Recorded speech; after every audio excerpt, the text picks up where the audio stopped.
Ya, Assalamualaikum warahmatullahi wabarakatuh. Selamat malam, Sajeners. Kembali lagi di IG Live Sajen Saham. Alhamdulillah untuk malam minggu ini kita akan belajar lagi ya teman-teman ya. Kita akan belajar lagi dari seseorang yang mana eh, sudah terbukti ya teman-teman ya. Terbukti beliau ini cukup fenomenal lah untuk di akhir-akhir ini ya. Kita langsung aja undang beliau adalah Pak Bekti Sutikna. Kita undang dulu. Kita undang dulu Pak Bektinya. Oke. Assalamualaikum. Selamat malam Mas Bekti. Waalaikumsalam warahmatullahi wabarakatuh. Selamat Ya, malam Mas Arif. ya. Selamat malam juga Mas Rio. Sebentar nih kayaknya suaranya berisik ya, apa suaranya Iya. kayak berbayang ya. Di Mas Rio boleh mungkin ada ini suaranya udah terdengar lancar mungkin? Oke, udah. Masih ada Mungkin suaranya sih. dari suaranya Mas Rio, soundnya Mas Rio. Sebentar ya, supaya kita lebih kondusif.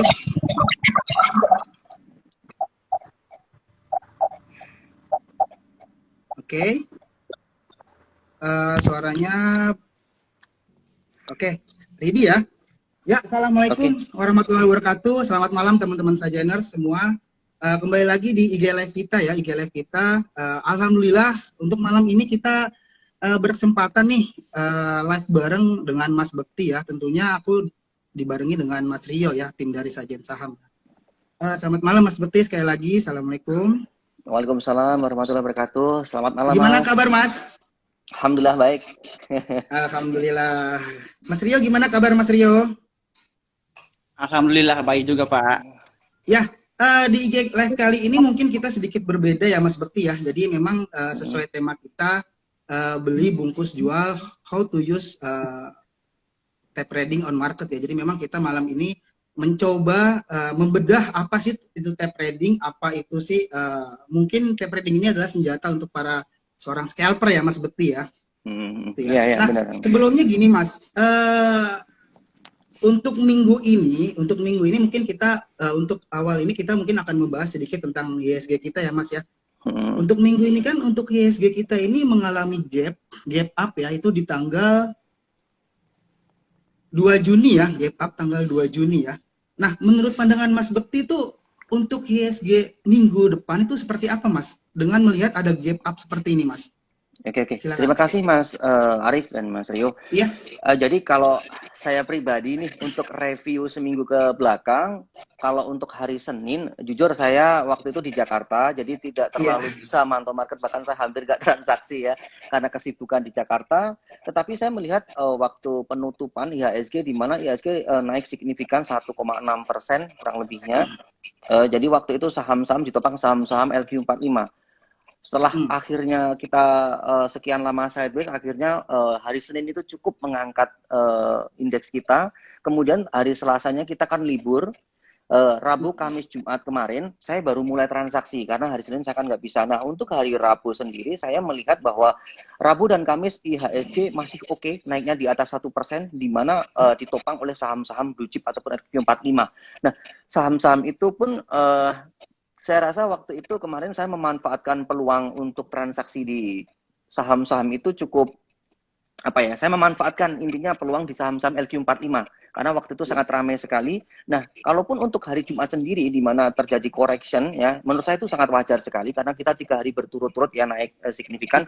Bahkan mungkin kalau untuk prediksi saya mungkin hari Senin mungkin juga masih akan ada koreksi, tapi masih dalam batasan yang wajar. Nah, kalau melihat arahnya, untuk saat ini saya memang melihat untuk sell on my and go away dengan istilah kemarin-kemarin itu ternyata IHSG kita tidak terlalu signifikan jauh ya, artinya tidak terlalu berdampak sekali. Namun yang perlu diperhatikan bahwa tadi pagi pun saya juga melihat live dari teman saya Mbak Alin itu dengan Koji, di mana kadang market sideways itu lebih mematikan daripada market yang bearish gitu. Kenapa? Kalau Karena sideways memang itu tidak Karena arahnya emang justru kayak nggak belum jelas. tahu arah naik atau turunnya ya Mas Mm, ya. Jadi seakan-akan dia pengennya nyoba masuk, tetapi ternyata mungkin itu breakout gitu, tapi ternyata tidak sesuai harapan, akhirnya false break dan ternyata akhirnya cut loss. Tetapi ketika naik didiamkan, akhirnya mah naik beneran. Jadi memang membingungkan gitu. Makanya saya bilang beberapa waktu lalu kalau menyikapi market yang sideways seperti itu lebih baik kita itu kayak wait and see aja gitu. Nah, kalau untuk melihat ke depannya, saya melihat IHSG kita masih oke ya, masih oke. Kemudian ditopang dengan saham-saham blue chip ya, itu masih menarik. Apalagi kalau saya melirik ini analisa saya bahwa saat ini akhir-akhir ini marak sekali saham-saham bank yang ke digital bank ya, Digital ya. Iya. terlebih grupnya apa MNC Group MNC, Mas. ada Betul. BABP yang udah naik luar biasa, di situ sangat enak sekali ya cari peluang di sana. Nah, Iya kalau betul. saya sering bilang belakangan kemarin, kalau bilang bahwa kalau kita itu beli saham saat ada momentum ya seperti ini, manfaatkan gitu. Jadi beberapa waktu lalu kita pasti tahu dong siapa yang nggak transaksi di MLP, LMPPA, itu waktu itu momentumnya luar biasa gitu. Jadi masuk pas saham-saham yang ramai, kemarin ada BABP ikut. Nah, mungkin bisa kita lihat ke depannya, misalnya nih ternyata kok sektor farmasi nih, lama kan udah nggak manggung lagi nih, siapa tahu dimainkan dan ada volume signifikan dan diikuti dengan kenaikan persentase, manfaatkan aja peluang itu gitu. Kalau review saya seperti itu aja sih Mas. Mungkin nanti kita lebih cenderung membahas yang tema-tema kita, sama mungkin lebih enaknya kayak tanya jawab itu lebih lebih Oke. apa ya, lebih efisien gitu. Iya. Karena memang kita ya mungkin udah sering dengar video-video Mas Bekti sebelumnya tentang perjalanan historical Mas Bekti di market bursa. Mungkin kita nggak akan bahas ke situ ya Mas, kita lebih Iya, ini ke iya, terlalu udah banyak yang bahas iya tentang historik. udah sering banget ini ya di infokan Iya. ya.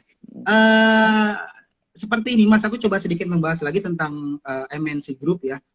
Kalau kita lihat kan memang induknya mungkin dari BABP ya Mas, BABP memang naik yang hanya terjadi koreksi sekali aja itu kalau kita lihat BABP, cuman ada satu temannya itu yang selalu mengikuti BCAP ya Mas ya, BCAP. Di sini memang sempat terjadi koreksi 2 hari lah itu, mungkin ada kemungkinan nggak kedepannya itu saham BCAP ini akan BCAP. ikutin BABP? Kalau saya Ada. pribadi sih tetap, ini kan satu grup ya Mas ya, ada kemungkinan iya, hanya saja mungkin kemarin responnya tidak sesignifikan yang BABP, tetapi kalau saya pribadi ketika BCAP ini naik mungkin 5%-an lebih, saya biasanya mengekor, saya akan ikut di sana. Itu yang saya lakukan seperti itu Mas, karena satu grup ini baru memang grupnya MNC ini saya melihatnya juga beberapa waktu lalu ya, kayak MNC dan BMTR pun juga sudah naik, tetapi dia nggak akan naik signifikan kayak BABP ya, tetapi direspon satu grup MNC memang apa ya, ibaratnya ada indikasi untuk naik. Kalau kita melihat sebelumnya memang juga ini grupnya Lipo juga ibaratnya digoreng gitu kan ya, jadi rame. Nah, mungkin siapa tahu nih kedepannya grupnya Bakri, siapa tahu. Nah, gitu juga. Jadi kalau saya menyikapinya sih, saya tidak terlalu pusing-pusing ambil tak pikirin banget. Jadi yang paling penting di mana kalau nanti kita melihat ada yang memang di luar dugaan saya, ketika saham itu sudah direspon oleh market, diikuti dengan kenaikan persentase, biasanya saya ikut di sana. Tentunya tipe saya adalah seorang scalper, di mana saya itu harus siap dengan take profit dan disiplin cut loss, itu penting banget gitu.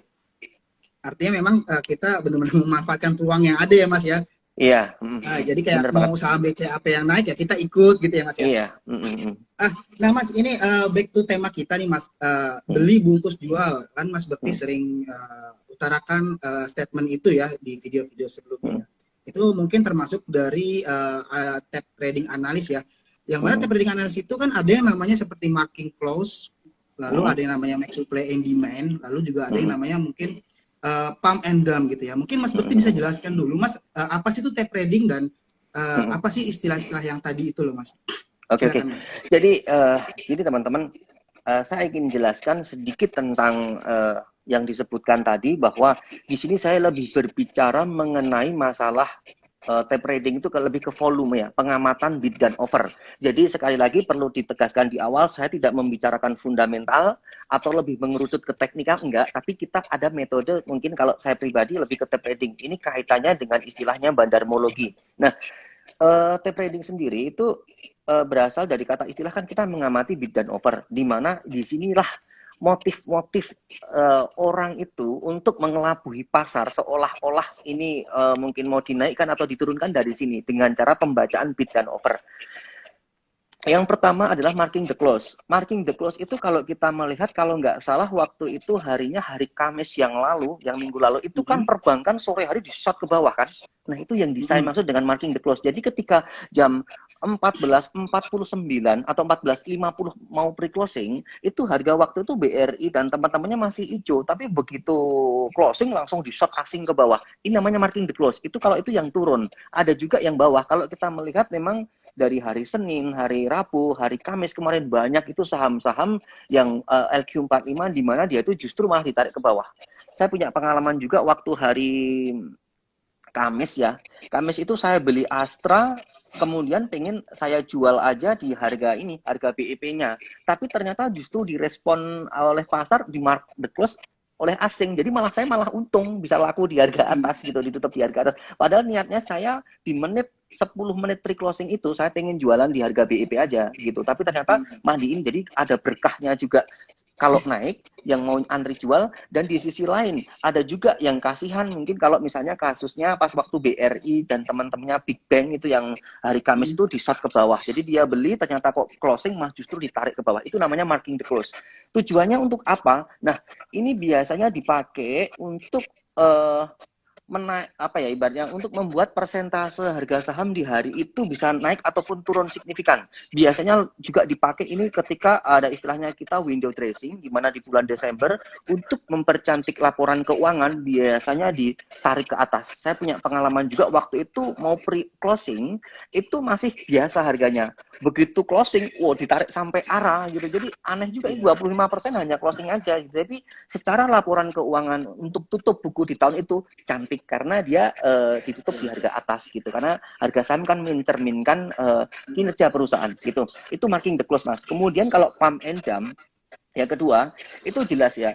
Pump and dump itu kayak ibaratnya ya kayak dipompa dulu baru nanti dijeblosin. Ini lebih cenderung kita kayak diambil, kemudian dibawa naik, habis itu dihempaskan.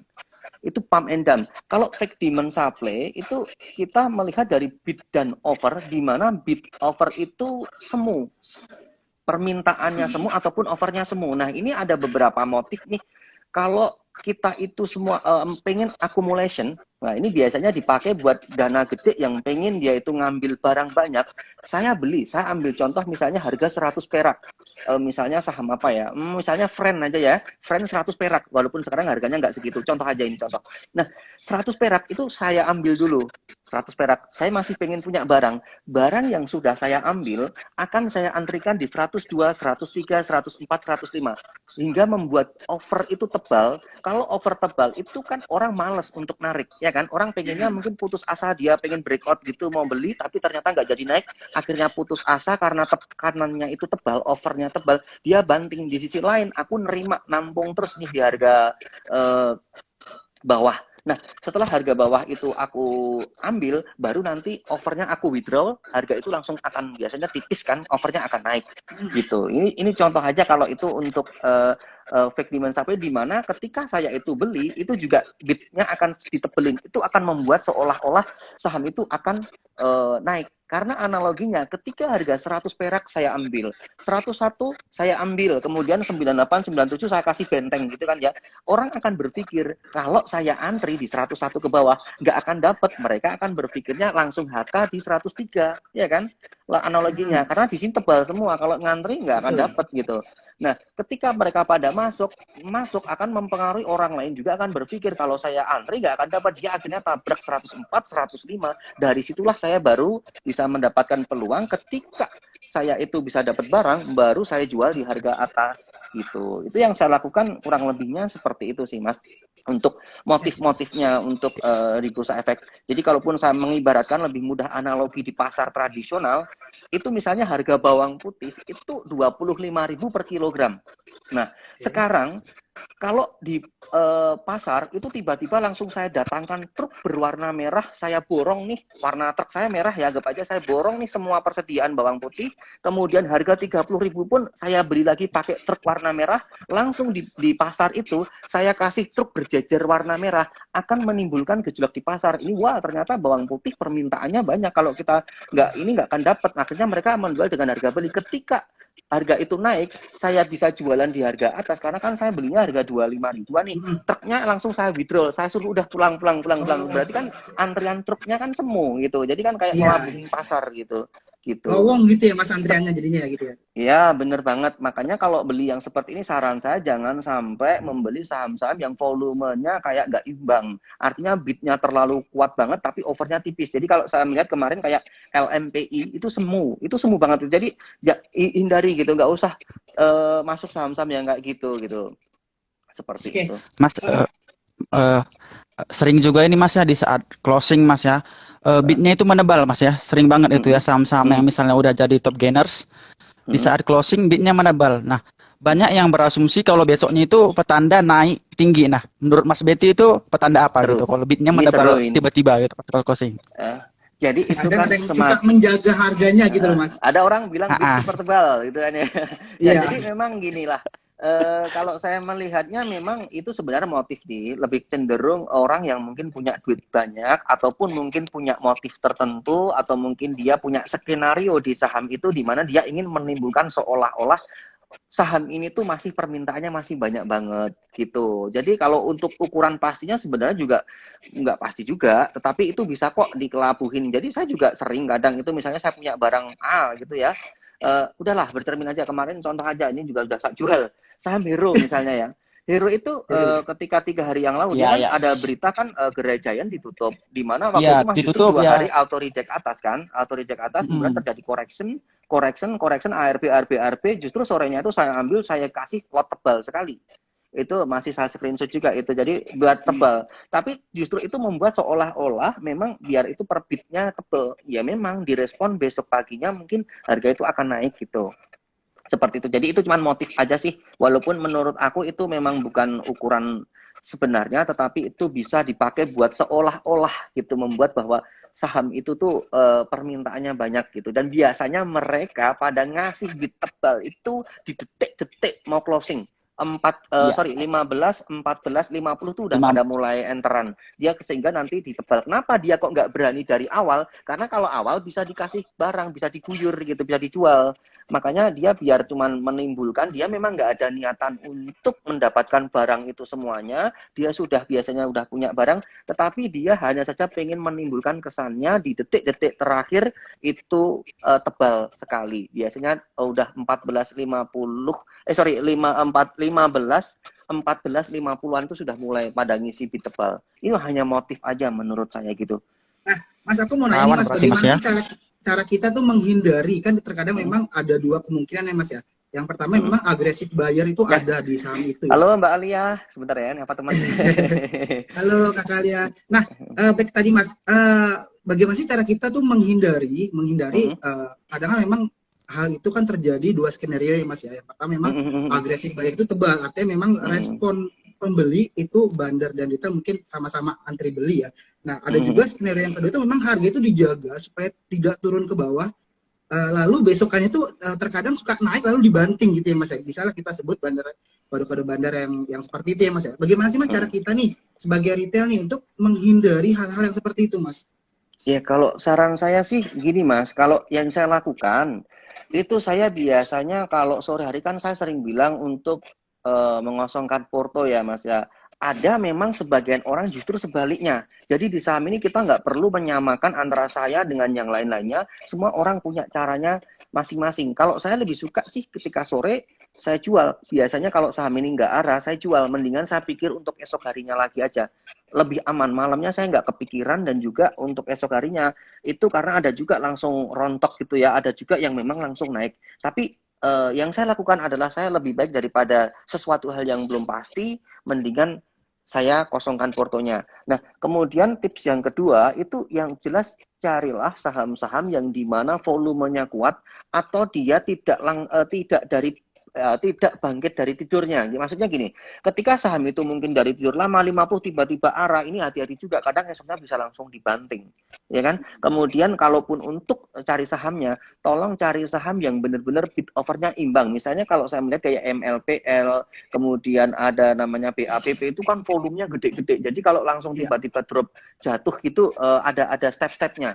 Yang saya kasihan ketika harga-harga seratusan perak, kayak kemarin, mohon maaf, kayak Jawa, kayak Merak, Iya, Mustika Ratu, itu kan lot-lot kecil. Firna, VRNA, iya, itu kan lot-lot kecil, di mana itu tolong hari seperti itu ya, ibaratnya Anda bermain di yang lebih resiko banget. Memang Iya. esoknya juga ada peluang keuntungan, tapi resiko gede. Kalau Anda nggak siap resikonya, ya mending nggak usah gitu. Tetapi kalau saham-saham yang volume gede, ini saya kira lebih aman gitu. Oke, Mas, tadi kan berbicara tentang pump and dump ya Mas ya.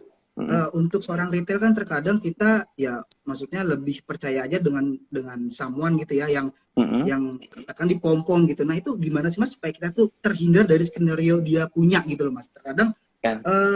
kita saking percayanya gitu dengan salah satu orang itu yang menyebutkan harga akan sekian, bahwasannya itu salah satu dari teknik pump and dump tadi Mas. Nah ini kan terkadang retail itu nggak ngerti ya Mas ya, taunya saham itu naik terus gitu kan. Nah dia lupa kalau memang ada yang punya barang banyak di harga bawah.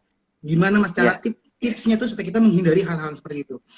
Ya, kalau dari saya gini Mas, kalau kita itu mau pinter ataupun mau jago di saham atau kita lebih pede, jangan pernah ketergantungan rekomendasi sama orang. Itu pertama yang saya tanamkan.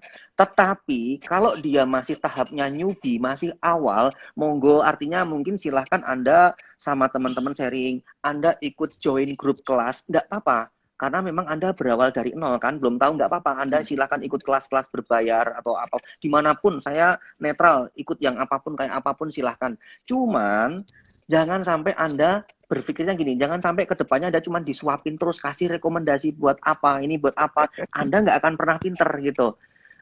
Kemudian kalaupun itu Anda cari tahu kenapa kok dari sini bisa rekomendasi saham A, saham B. Anda harus belajar menganalisa kenapa saham ini, ingat ya, hakikatnya adalah investasi. Ini yang harus mindset yang harus saya luruskan dulu. Investasi di mana di sini ada resikonya, di mana investasi itu bisa kita transaksikan. Kalau investasi yang lain kayak reksadana ataupun emas, obligasi atau mungkin deposito, itu kan kita tidak terlalu membutuhkan yang namanya pengetahuan, knowledge gitu ya. Tapi kalau di sini kita harus belajar menganalisa, jangan sampai kita ketergantungan. Ini resiko kenceng banget loh di saham gitu. Bahkan mohon maaf kalau orang bilang investasi kita tidur di saham BUMN, ntar dulu. Harga saham Garuda Indonesia itu saya ingat banget waktu mahasiswa itu 2011 itu IPO-nya di 700.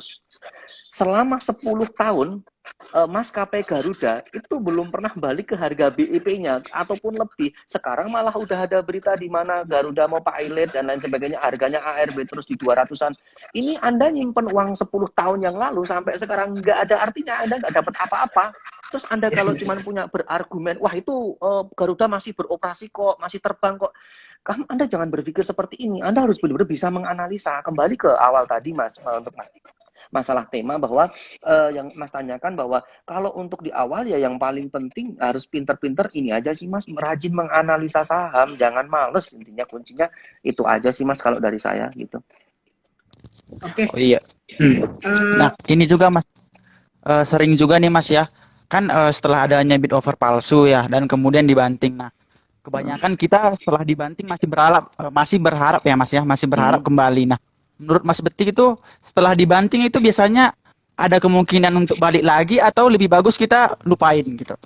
Kalau ini bisa berbagai version Mas, kita juga nggak bisa langsung kita ini memang ada beberapa hal yang memang bisa dilupakan, dia memang turun terus, ada yang memang kita jualan juga langsung ada hari berikutnya juga naik. Kalau ini sih lebih cenderung kita nggak bisa langsung mengejas itu tinggalkan atau apa enggak. Yang saya lakukan pun juga sama, ketika saya beli saham ternyata turun, mungkin saya jual cut loss ya, tetapi habis saya cut loss kok naik, ya mungkin kalau naik-naik lagi saya juga bisa ikut lagi gitu. Jadi sebenarnya nggak ada patokan, tapi kita harus punya prinsip.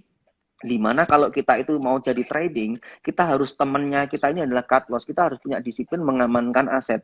Kalau enggak, ini bahaya. Saya punya kenalan temen, yaitu tadi yang sering saya bicarakan sebelum-sebelumnya, dia punya harga tinggi, dia nggak mau cut loss, minusnya bisa sampai 90%-an lebih di porto. Wah, ini kan bahaya juga. Apalagi Iya, kalau iya. misalnya sahamnya disuspend lagi di harga 50 perak, wah udah ini mau balik kapan juga nggak tahu gitu. Makanya untuk mengantisipasi seperti itu, kalau kita memang siap, kita harus mau trading, peluang di sana profit tinggi tapi resiko tinggi, kita nggak boleh males, ya silahkan trading, jangan lupa cut loss-nya. Anda harus kemudian Anda juga harus punya waktu untuk memantau. Tapi kalau Anda nggak siap ini, Anda silahkan mungkin lebih ke blue chip LQ45 yang apa yang lebih lebih gerakannya nggak terlalu volatilitas, tapi kenaikan dan penurunannya kecil, tidak seagresif ini. Dan kalau Anda memang nggak siap untuk dengan itu semua, ya mungkin Anda mungkin nyoba investasi lainnya dulu. Karena di saham ini kita memang harus mau nggak mau kita harus belajar gitu. Kita nggak bisa cuman sekedar apa ya ibaratnya cuman diem gitu tanpa ilmu, nggak bisa. Kita harus benar-benar mempelajari market itu. Bahkan saya menyebutnya orang yang investasi yang saya ceritakan tadi aja ya, sekelasnya BUMN, Krakatau Steel, Garuda itu harganya dari IPO belum balik itu. Terus kalau kita melihat beberapa saham blue chip memang ada yang mungkin kembali ke harga 4 tahun lalu, 5 tahun lalu, bagaimana HM Sampurna, Gudang Garam, Unilever, ini kan chartnya kan kembali ke harga mungkin 4-5 tahunan yang lalu. Jadi memang kita juga membutuhkan strategi di saham, kita nggak bisa cuma diem aja gitu, nggak bisa kalau di saham, gitu. Mas, aku ada pertanyaan nih, Mas. Bagaimana sih cara kita memposisikan entry buy kita ketika kita ngeliat bid dan offer? Tadi kan sempat Mas utarakan bahwasannya kita melihat yang bid dan offer itu seimbang ya. Terkadang kan kita juga sering melihat antara bidnya lebih tebal atau offernya lebih tebal. Nah, entry point yang tepat itu yang seperti apa, Mas? Apakah mungkin saat offer yang tebal atau memang saat bid yang tebal atau yang seperti apa? Ya. Kalau dibilang entry yang tepat, sebenarnya kita nggak akan pernah tepat, Mas. Ini kan sesuatu hal yang nggak pasti. Ini pasar ya. Ini bukan ilmu Benar. matematika ataupun fisika. Kita nggak akan pernah menemukan entry yang paling tepat itu nggak akan pernah menemukan. Karena harga akan bergerak terus. Kalau memang di sini itu kan hukum dagang. Jadi kita cuma beradu strategi. Di mana kalau saya cuma tekankan bahwa kita punya prinsip dulu nih.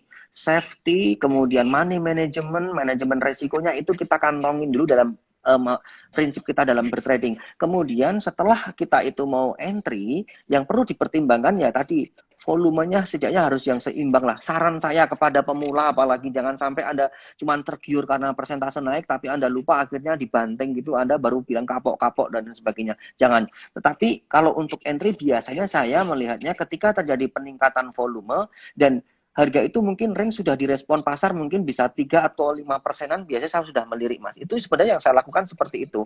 Dan kita juga tidak bisa hanya saja cuman melihat dari bid overnya aja. Sebenarnya ada yang saya juga mempertimbangkan yaitu dari sisi chart. Karena kita juga bagaimanapun kita harus combine. Nggak bisa cuman lihat bid over. Kalau kita cuman bid over tok tidak dengan faktor lain, ya kita cuman kayak melihat bid over ya Kak lucu ini terus kenapa, terus mau apa gitu juga bingung juga gitu. Jadi kita juga harus mempertimbangkan chart di mana untuk menentukan batasan-batasan untuk saham itu kira-kira resisten dan supportnya berapa. Kemudian juga diimbangi dengan news, dengan kondisi IHSG ini juga mendukung. Kenapa kok saya bilang news? Karena biasanya misalnya perusahaan mau right issue, wah itu udah direspon.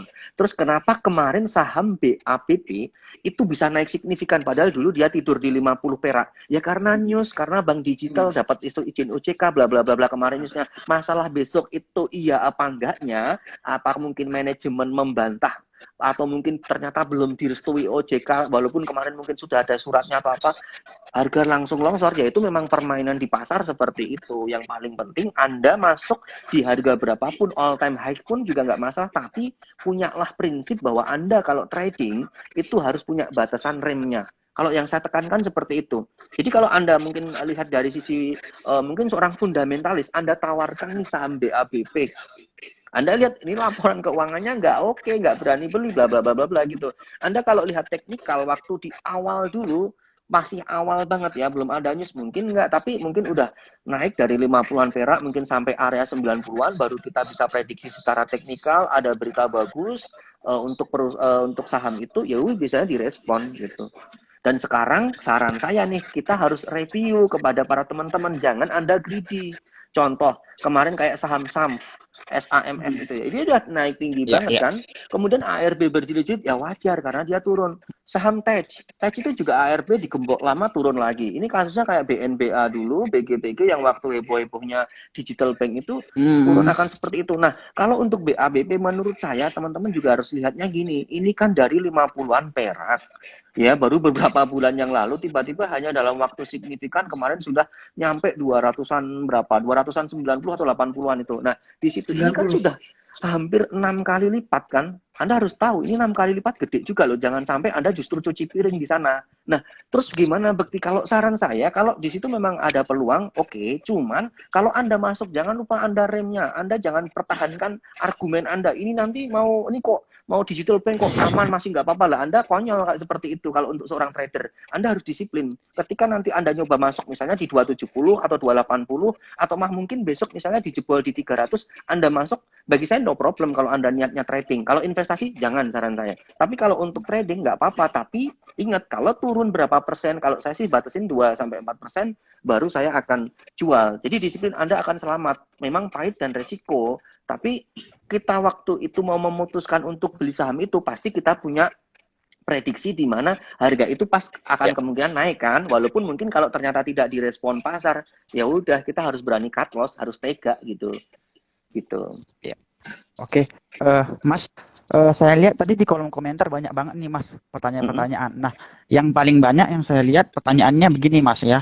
Saya ambil salah satu contohnya aja Mas ya. Boleh. Dari Rido Gumilang. Nah, Mas ada tips screening nggak buat saham untuk scalper gitu? Ada tipsnya nggak untuk screeningnya Mas gitu? Ala Mas Betty biasanya gitu. Nah, oke. Jadi gini Mas, memang kalau dibilang di saham itu unik ya. Saya cerita sedikit aja. Saya beberapa waktu lalu, pas minggu lalu di Jakarta, ketemu Pak Yudisen. Yudisen itu seorang chartis yang dia sering isi acara sama Cik Rita. Saya ketemu sama Mas Yudi di hotel itu, saya tanya, dia kan seorang chartis, saya seorang scalper, kita masing-masing penasaran nih, Mas Yudi itu kayak apa sih kemarin kok kompetisi menang, dia juga kan dia juara 3, jadi aku juara 2 return, dia juara 3, aku penasaran juga, kebetulan sama-sama di Jakarta. Aku tanya, kalau saya seorang scalper, ini versi saya loh Mas Yudi, saya bilang gitu, saya screening pakai running trade. Bahkan saya melihatnya dari running trade itu mungkin saya sudah ya mungkin bisa dibilang 10 tahun lebih ya. Jadi mungkin mohon maaf teman-teman kalau mungkin di awal Anda kok bingung saya gimana caranya running trade mungkin gerak terus pedes di mata, ya wajar karena Anda masih di awal. Tapi nggak bohong kok, waktu dan pengalaman tuh nggak bohong. Dulu di awal saya juga gitu, tapi ini yang saya lakukan bahwa saya itu melihat dari running trade, saya cari saham-saham yang ada kenaikan persentasenya. Saya lebih fokus ke saham-saham yang ada kenaikan persentasenya mungkin direspon 3-5%. Kemudian saya ambil itu, saya lihat di stock price bagaimana tape trading bid offer-nya gimana, kemudian broker summary-nya kayak apa. Itu biasanya saya amatin. Ketika oke, baru saya memutuskan untuk mengambil keputusan untuk melakukan jual beli. Kalau ternyata naik direspon, saya akan take profit. Kalau turun, saya akan cut loss. Udah sederhananya seperti itu. Nah, waktu itu saya tanya sama Mas Yudi, gimana kalau kamu Mas? Saya nggak pernah lihat running trade. Saya kaget kan, baru kali ini saya nemuin temen yang dia nggak lihat running trade.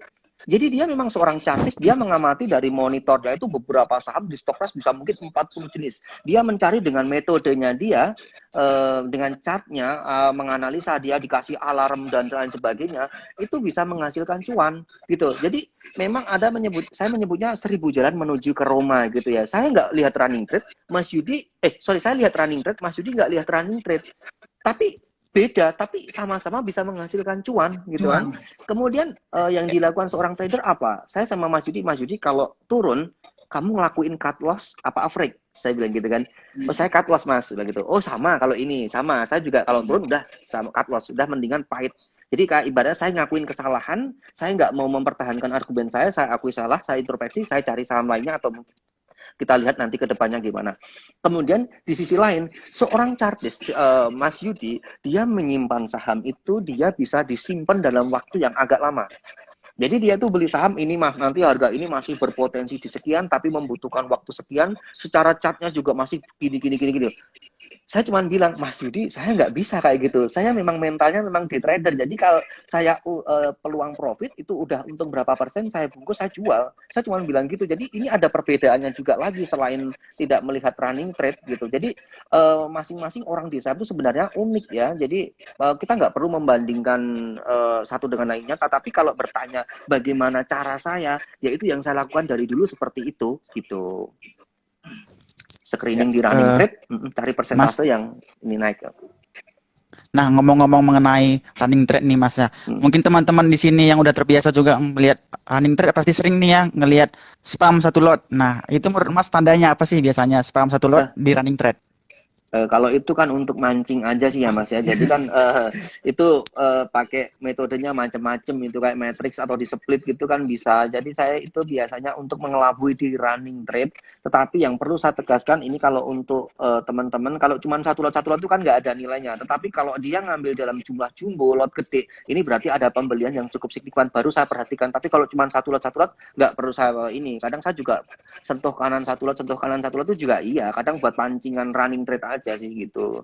Sebenarnya cuma motif aja sih Mas, kita pengennya pengen kayak supaya mungkin harapannya siapa tahu nih biar ditarik untuk disentuh gitu. Dan juga yang perlu diketahui kalau saya sih seorang scalper itu kadang kita itu membeli saham kita juga harus melihat ada istilahnya orang melihat chart ya, tetapi chart itu kadang kan bisa dibentuk gitu ya. Jadi misalnya terlebih saham-saham receh beda loh kalau saham-saham blue chip ya. Kalau saham receh harganya 100 perak, saya sering juga ketika beli langsung enter 105, otomatis 101, 2, 3, 4, 5 akan muncul di running trade, harga akan tertekan ke atas. Secara tidak langsung untuk chart menitannya kan akan langsung naik ke atas walaupun habis itu direspon turun. Jadi memang kita di sini memang kombinasi di mana kita harus bisa melihat dari sisi-sisi kita ataupun sisi-sisi yang lain, tetapi yang paling penting selalulah punya prinsip dalam trading saham gitu.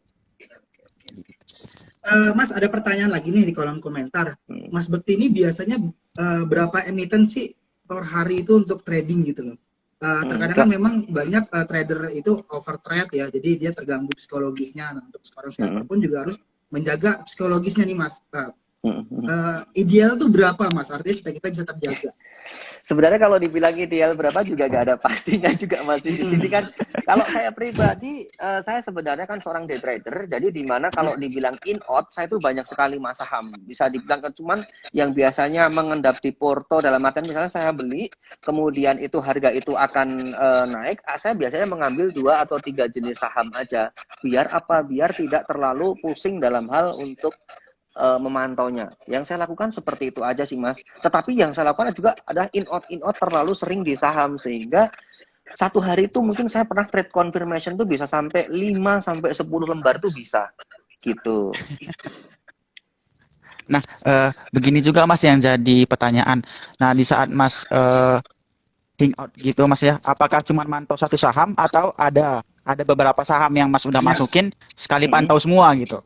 Oh, kalau saya atau biasanya enggak, paling 2 jenisan aja sih Mas, 2 sampai 3 jenis. Biasanya cuma 2, kebanyakan 2 karena kalau terlalu banyak pusing juga Mas. Jadi misalnya saya ambil saham friend, ya kan, saham friend saya amatin sambil nunggu geraknya naik apa enggak. Saya mungkin melirik juga di running trade saham lainnya, tetapi saya juga tetap mengawasin di stock price saham friendnya. Baru nanti kalau ada peluang ternyata untuk saham masuk lain, misalnya sahamnya BABP, oke, saya akan ambil BABP. Baru dari 2 itu nanti saya lihat bagaimana responnya, mana yang sudah menghasilkan profit langsung saya jual. Kalau tidak sesuai saya harapan saya jual juga gitu. Jadi lebih baik saya cuma nyimpan biasanya cuma 2 atau 3, tapi kebanyakan 2 jenis sih Mas. Seringnya gitu, jangan in out. Jadi saya nggak mungkin langsung habis 2 itu beli lagi baru ditunggu semua. Nggak, malah pusing saya nanti untuk kontrolnya gitu. Nah, ini juga Mas ya kunci dalam scalper ini juga Mas ya. Kita melihat Broksum Mas ya. Nah, cenderung orang Mas ya kalau melihat Broksum dia lihat average-nya yang paling atas. Nah, biasanya dia berasumsi misalnya MG misalnya ya, average 100 ya. Sekarang harganya 95 gitu ya. Banyak yang berasumsi MG nyangkut dan akan ditarik naik gitu. Nah, menurut Mas Beti gimana? Kalau kita melihat Broksum pas kali live market Oke. AVG bandernya di atas I gitu. know, I know. Oke, oke. Jadi gini Mas, kalau menurut saran saya, Anda tetap punya prinsip dalam diri Anda. Anda jangan kekeh di situ karena motifnya di Sabtu banyak banget. Saya ambil contoh tadi Mas Ro bilang MG ya. Misalnya contoh fenomena ini baru fenomena ini. Kalau mungkin 2-3 tahun lalu XA itu heboh itu juga di sahamnya Bencok. Oke. Tapi gini Mas, kita itu beli saham itu kan kalau cuma lihat Baraker summary-nya, it's okay. Misalnya MG beli banyak dan dia mungkin akumulasi, tapi kok dia belum keluar. Nah itu bagaimana? Pertama, kita nggak tahu dia itu dananya mungkin kayak apa, dia itu mungkin bisa mengendap lama nggak masalah. Sedangkan kita retail, kita mungkin baru hold nyangkut berapa bulan aja udah bingung. Misalnya MG ini dia benar-benar dana dingin, di mana mungkin misalnya dia sampai 10 atau 20 miliar, mau kesangkut 2 tahun, 3 tahun, 4 tahun nggak masalah, ya wes gitu kan. Kita udah beda mindset dulu di sini. Jadi jangan Anda tetap kekeh, wah MG belum keluar kok masih aman. Jangan, kita nggak tahu itu dia duitnya kayak apa gitu kan. Yang kedua, barang itu bisa di crossing atau bisa dipindahkan.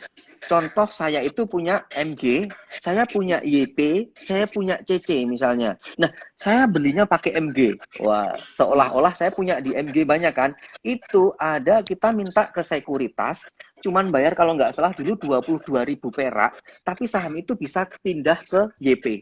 Jadi hati-hati, jangan sampai Anda nanti wah YP masih kok, entar dulu dia yang punya MG udah dipindah ke YP terus melepasnya pakai YP, melepasnya juga pakai CC. Ini yang perlu Anda waspadai. Bisa juga itu di sekuritas. Makanya Anda jangan kekeh-kekeh juga kalau wah dia masih nyangkut kok, entar dulu, kamu nggak tahu di balik layar gitu.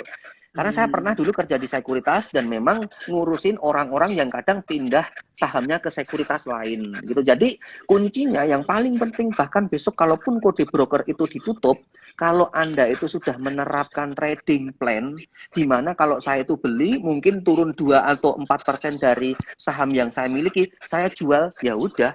Itu prinsip aja, jangan sampai Anda kekeh gitu. Wah masih aman kok. Oh pesawat Garuda juga masih terbang, aman saham Garuda, entar dulu gitu, bahaya gitu kalau Anda mindsetnya seperti itu gitu. Jadi lihatlah dari sisi Anda, yang paling penting Anda harus melihat dari sisi Anda punya trading plan yang bagus gitu. Itu baru sisi tadi. Kemudian tiap kali sore itu bisa namanya crossing, perpindahan saham. Kalau Anda ketik bisa di market negosiasi itu bisa. Jadi misalnya ketik Anda misalnya TLKM.NG, Bumi.NG, itu market nego, itu bisa dijual nggak lewat reguler gitu. Jadi bisa cuman tuker-tukeran antar sekuritas, tetapi lewatnya nanti akan munculnya cuman tik gitu. Jadi nggak kelihatan banget. Kalau di reguler pasti langsung bikin heboh di running trade gitu. Jadi ada beberapa, saya menyebutnya ada 3 faktor ya. Yang pertama tadi mungkin masalah kita nggak tahu sih ketahanan dananya dia mau sampai di hold berapa tahun juga tidak masalah. Kemudian yang kedua itu kita bisa ditukar lewat sekuritas lewat belakang hanya dengan Rp22.000. Waktu itu aku nggak tahu sekarang berapa. Kemudian yang ketiga bisa di lewat market nego. Jadi Anda tetap perhatikan juga selain broker summary ini, walaupun penting, lebih suka kalau menurut saya tetap dikombinasi dengan news, dengan kondisi IHSG, dengan chart gitu. Halo Mbak Mas, Alin. berbicara Ada Mbak tentang Alin.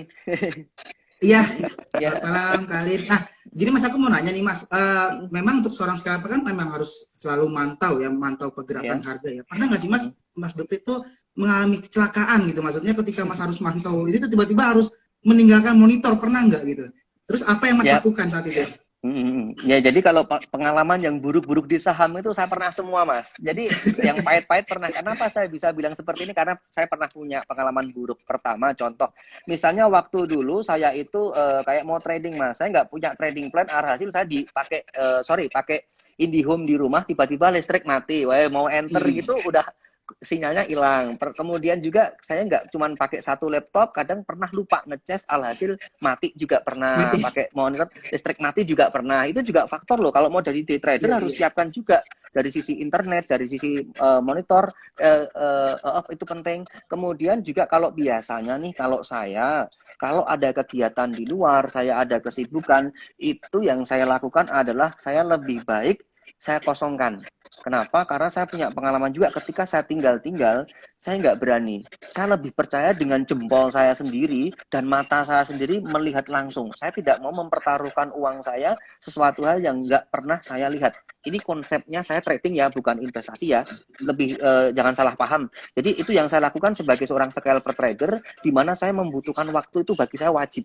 Kalau nggak ada waktu, biasanya saya off. Nah, kayak Senin kemarin, saya pas di Jakarta ketemu Mbak Alin, ketemu teman-teman ya, itu di Jakarta, biasanya nggak ini, saya nggak trading. Saya lebih fokus menikmati aja yang ada di sana gitu. Jadi kalaupun memang itu market bagus kemarin kan hari Senin kan juga naik kenceng banget kan, ya sudah saya cuman itu belum rezeki saya cuman gitu aja, tapi saya nggak berani beli, tiba-tiba saya tinggal pasti nanti di acara saya itu pasti akan melihat khawatir, pasti sering-sering melihat HP, jadi malah justru nggak tenang, malah kayak semuanya nggak dapat tradingnya, kayak mungkin nggak tenang, mungkin agenda kegiatan saya nggak tenang. Maka dari itu biasanya seorang scalper, terlebih kalau pilihan sahamnya saham yang volatilitas tinggi, harus saya pantau. Tetapi kalau seorang swing yang mungkin pilihannya second liner, dia memang membutuhkan waktu kan, jadi ditinggal-tinggal memang kayak gitu caranya, dia nggak scalper gitu. Oke. Mas, ini mengenai scalper nih Mas, senjata apa sih yang Mas biasa terapin gitu? Apakah hanya memantau bid offer atau dikombinasikan dengan chart atau melihat Broksum ya? Biasanya Mas itu berpatok kemana gitu? Ya semuanya Mas, semua saya pakai. Oh, Semua saya pakai. iya. Hanya saja kalau dibilang trader itu saya nggak pakai fundamental, saya nggak pakai fundamental untuk kasusnya di trading ini. Tapi saya cuma memanfaatkan newsnya aja ketika mungkin laporan keuangan bagus atau mungkin mau stock split dividend, itu saya manfaatkan peluangnya di saham-saham LQ45. Kemudian yang kedua di sini adalah kalau menjawab pertanyaan tadi, kita itu kalau beli saham ada dua tipe. Kita itu mau jadi followers apa jadi maker dulu. Itu beda strateginya. Tentunya saya trading dengan uang 10 juta, dengan 1 miliar, dengan 10 miliar, beda strateginya. Kita nggak bisa samakan. Kita harus lihat dari sisi jenjang ininya, kategori pemilihan sahamnya pun juga beda. Jadi kalau kita itu mau jadi followers, yang pertama, duit kita ini kecil nih, ya kita cuma mengalir, bahasanya pasrah. Ketika kita beli, sesuai prediksi kita naik, kita jual, untung, ya. Tapi kalau maker, kita harus menggunakan motif-motif tadi. Tentunya ini pakai uang besar ya. Jadi kita beli saham, mungkin ditebelin bidnya, atau mungkin ini kita tebelin overnya untuk akumulasi biar pada jualan. Nah ini ada strateginya yang tak bilang di atas tadi. Jadi tujuannya dulu kayak apa, mau maker atau mau jadi followers gitu. Kalau followers memang ya duit kecil ya pasrah. Seperti itu. Saya juga pernah merasakan di situ ya, dibantai pernah juga. Tetapi yang paling penting Anda tetap disiplin. Anda harus punya strategi di saham ini, prinsip bahwa kalau Anda beli dan Anda sudah niat jadi seorang trader, day trader, pilihan Anda juga saham-saham yang volatilitas tinggi, ya Anda harus disiplin gitu. Ya. Ngomong-ngomong mengenai dibanting nih Mas, ya sering banget mungkin teman-teman ya yang bermain di gorengan kena bantingnya sampai ARB, terus di over Mas ya, di over tebal, jadi dia nggak bisa jualan lagi di ARB sampai sampai ditahan. Nah, menurut Mas Betty itu gimana sih cara efektifnya kita keluar gitu, atau kita pasrah aja, atau ada triknya? Jadi makanya tadi saya bilang, kalau kita mau seorang jadi scalper trader, kita wajib punya waktu.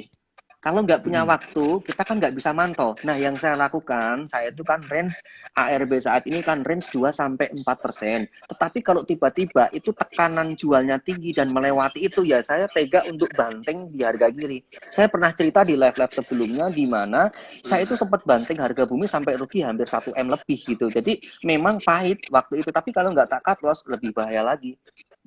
Dan esoknya ARB berjilid-jilid. Makanya kalau untuk menghindari ARB berjilid-jilid, kalau saya sih, itu kalau saya pribadi nih ya, saya biasanya langsung banting kiri. Udah pahit, rugi mungkin 7%-an atau berapa, nggak apa-apa. Tetapi kita justru melindungi aset. Kalau esoknya berjilid-jilid lagi, justru Anda cuma bisanya pasrah. Karena pasti di situ Anda akan susah keluar. Gitu. Nah ini kaitan dengan kebijakan bursa ya. Mas, untuk berbicara money management nih Mas, untuk berbicara money management nih tentunya kita juga membatasi uang kita untuk trading ya, untuk trading di saat memang IHSG ini cenderung sideways atau bearish ya. Nah, untuk Mas Bekti sendiri nih, tips buat pemula nih untuk mengatur money management kita untuk jadi scalper tuh ada gitu. Mungkin Mas bisa berikan ininya. Pertama Mas, sebelum mau jadi scalper trader ini kan resikonya tinggi banget. Bahkan saya bilang ini kalau tingkatan resiko, ibaratnya kalau kita naik motor ini balap, ini tingkatan paling tinggi resikonya, karena kita akan selalu beli di harga all time high ya. Tentunya Anda harus siapkan rem yang kuat juga, beda kalau karakter swing ataupun investor. Nah ini kalau investor kan bisa lebih santai, kalau ini kita nggak bisa, kita harus benar-benar punya waktu dan lain sebagainya tadi yang tak bilang. Nah kalau manajemen yang paling pertama saya tekankan adalah siapkan uang dingin. Ini selalu saya bilang, jangan pernah pakai uang utang, jangan pernah kerja sama temen, jangan pernah Anda berpikir saya utang bunganya 2%, siapa tahu nanti saya trading, saya bisa menghasilkan 5-10% kan lumayan. Jangan pernah, mendingan pakai uang apa adanya dulu. Memang kalau memang masih kecil ya pakai kecil aja dulu, belajar dulu. Apalagi di awal Anda harus memahami softwarenya, cara transaksi jual belinya ini nggak mudah juga gitu. Untuk memahaminya ini yang pertama pakai uang dingin. Yang kedua, rubah mindsetnya, Mas. Mindset gini maksudnya gini, banyak sekali kita tahu tahun lalu pandemi COVID muncul di Indonesia, masuk di Indonesia. Banyak sekali orang yang bilang gini, Mas, saya di PHK, saya pengen trading, saya pengen cari uang tambahan di saham, saya pengen merubah nasib, Mas, siapa tahu bisa seperti Mas Bekti, amin. Saya juga pengen mendapatkan profit seperti itu, Mas, yang banyak, siapa tahu bisa bermanfaat. Bahkan ada juga, Mas, niat saya itu baik loh, Mas. Kalau nanti saya profit di saham, saya itu mau wakaf, saya itu mau bantu orang tua. Ya bener, doa Anda itu benar semuanya, harapan Anda benar, tapi yang perlu kalian ingat, mindset di saham itu jangan Anda anggap ini enteng. Resiko seorang di saham itu gede, bisa suspend, bisa delisting, kemudian resiko transaksi ini kita tiap hari kan bergelut dengan sesuatu pergerakan harga yang nggak biasa. Jadi rubah mindset dulu. Kalau di saham ini enak, mungkin para direktur komisaris yang di kantor-kantor pusat dia mungkin nggak kerja itu, dia mending lebih memilih ini karena kita bisa bebas waktu, bebas finansial. Tetapi saya cuma bilang bahwa ini ada namanya pengalaman, kemudian ada ibaratnya pelajaran yang kita benar-benar memang harus kita pelajari. Ini investasi yang memang hakikatnya investasi. Saya cuma pernah bilang saham itu hakikatnya investasi. Jangan Anda anggap ini bahwa ajang untuk melipat gandakan, ajang untuk trading. Ini khusus bagi awal-awal ya. Ini tolong mindset ini dirubah dulu. Anda harus siap. Bahkan saya menyebutnya, kalau Anda pertama kali masuk saham, siapkan uang itu uang belajar. Siap rugi, siap hilang. Ini penting. Mungkin kata-kata saya pedes, tetapi ini benar. Daripada Anda cuma nyoba terus Anda mungkin cut loss gede, akhirnya mungkin Anda kepikiran gimana caranya, akhirnya Anda mungkin mencoba hutang dan sebagainya hanya untuk trading lagi. Ini mindset yang salah. Gitu ya. Jadi benerin dulu mindset di awal. Ketika Anda mau trading saham, ya benerin tadi pakai uang dingin. Kemudian yang kedua, benerin mindsetnya. Kemudian yang ketiga adalah saham ini merupakan investasi yang membutuhkan sebuah ilmu. Jadi mau nggak mau Anda jangan disuapin terus, jangan ketergantungan rekomendasi. Anda harus belajar semuanya, teknikal, fundamental, mungkin coba-coba untuk scalper trader. Silahkan semua dipelajari dulu. Ini penting banget karena cara menghitung rasio keuangan, menghitung rasio, pelajari dulu semuanya, baru nanti cari style yang cocok untuk diri kita. Gitu. Saya kerja, Mas, tapi saya mungkin pengen di saham ya. Mungkin kalau Anda punya kesibukan kerja, coba dulu saham-saham LQ45, invest dulu, jangan langsung Anda nyoba-nyoba trading. Karena trading itu apalagi pilihan Anda langsung yang volatilitas bergejolak, Anda cuma dikasih rekomendasi atau dari teman, Anda coba, Anda tinggal kerja, tiba-tiba rontok, ya wis gitu. Kacau. Maka dari itu pelajari semua, baru nanti cari style yang cocok untuk diri kita. Seperti yang tak bilang di atas tadi, nggak perlu kita ini disamakan. Saya sama Mas Yudi, itu dia nggak pernah lihat running trade, saya lihat running trade. Kalau nggak ada running trade, saya mati, saya bilang gitu kan Mas Yudi, aku bilang gitu. Jadi memang unik, saham itu cari style yang cocok untuk diri kita. Yang penting jangan pernah menyerah, belajar dan berani ambil resiko. Karena berani ambil resiko sama nekat ini mirip-mirip. Kalau berani ambil resiko kan kita ada usaha, ada kemauan untuk belajar, mencoba, dan lain sebagainya. Dan saham ini kita nggak bisa cuma bergulat teori, di sini ada sesuatu hal yang nggak pasti, hukum dagang. Jadi saran saya yang paling penting, tetaplah Anda mencoba, ini penting. Tanpa mencoba Anda belajar teori terus, Anda nggak akan pernah bisa. Sama dengan renang. Berenang itu kalau Anda cuma saya kasih teori tok, Anda nggak pernah nyoba nyebur untuk berenang, belajar berenang, Anda nggak akan pernah bisa. Gitu aja sih Mas, 3 tips itu aja dari saya. Oke, hari ini cukup menarik ya Mas ya yang udah kita bahas ya. Kita udah mencangkup banyak banget mengenai scalper ya. Ada tape reading, bandermologi ya. Dari kita bahas running trade. Nah, supaya ada kesimpulannya nih Mas ya, kami ingin memberikan hadiah ya atau giveaway. Jadi satu orang yang akan menjawab pertanyaan kita ya Mas ya, kesimpulan dari ini supaya ada kesimpulannya yang bisa menyimpulkan ya. Akan kami kasih slot nih Mas ya, slot kelas ya, bisa belajar bareng kami supaya bisa menganalisa ya, bisa menganalisa supaya kedepannya bisa bisa cuan sendiri di saham. Nah, untuk pertanyaannya ya, simpelnya aja begini nih ya.